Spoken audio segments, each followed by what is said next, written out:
kung saan ako abutin ng pagiging man-hater ko. A little backstory.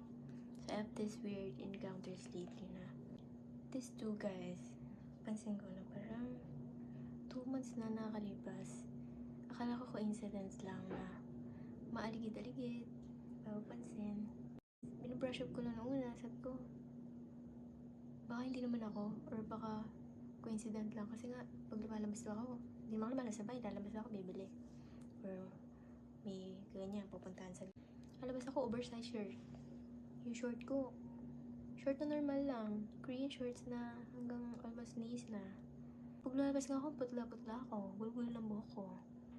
Parang papansin, parang ulit-ulit na 2 months ago na, and I don't feel safe anymore around my neighborhood. I don't feel safe anymore to go out. Na ultimo, papaingin ko lang yung aso ko. I don't feel safe anymore. Sabi ko, man-hater lang ba ako or weird na talaga?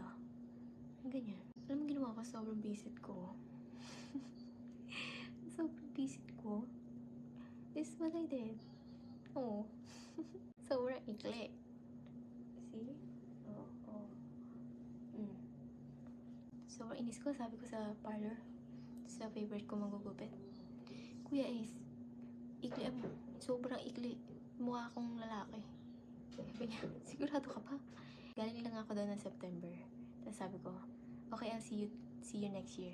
Kasi papababain ko na ulit. Ganyan. Ayoko na magpaikli kasi nga hirap magpahaba. Tsaka gusto ko magpa-butterfly cut. Ganyan. Sabi ko yun ng September. December, nandun ako ulit. Tapos sabi ko pa, iklian, sobra. Peace. Ingay. One effective way nga to show away yung mga langaw. Not na langaw na test mo na.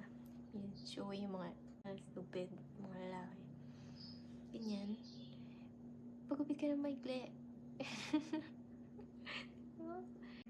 Napaka-impulsive of me. Pero turns out good naman. Bagay pala. Yan. Pero yun nga. Kailangan ko pa bang umabot sa gantong point para lang maging safe ako? Saan ako magpunta? Makaka-attract pa rin ba ako ng mga stupid? Ganon. Ano bang meron? Ganun ba kahayok?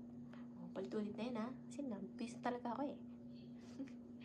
Para kayong mga walang nanay. Kulang kayo sa aruga. Ewan ko kayo bakit effective. Hindi ko sure. Dahil ba same ng cut ng hair ng mostly ng guys. Or kasi mas mukha ba akong astig sa kanila. Although, pag uwi ko, sabi ng kapatid ko, uy, bagay sa'yo. Mukha kang sinaunang tomboy. Ang gago. Anyways, so yun, bumagay naman. Buti, no? Bumagay naman. Ang gagawin ko kung hindi bumagay.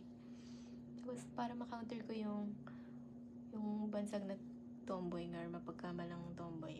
I mean, I don't have anything against them. I love them. Pero lang daw mabansagan na ganun. Yung lipstick ako. Oh. Magsuot ka ng pansexy. Mag-short ka na maikli. Ganyan. Pag-alis lang. Pero pag around here, oversized shirt lang ako. Tip siya. Fairness. I'm so brave then. Cut it this short.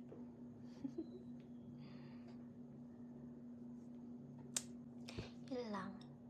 Share ko lang din yung inis ko. Bye.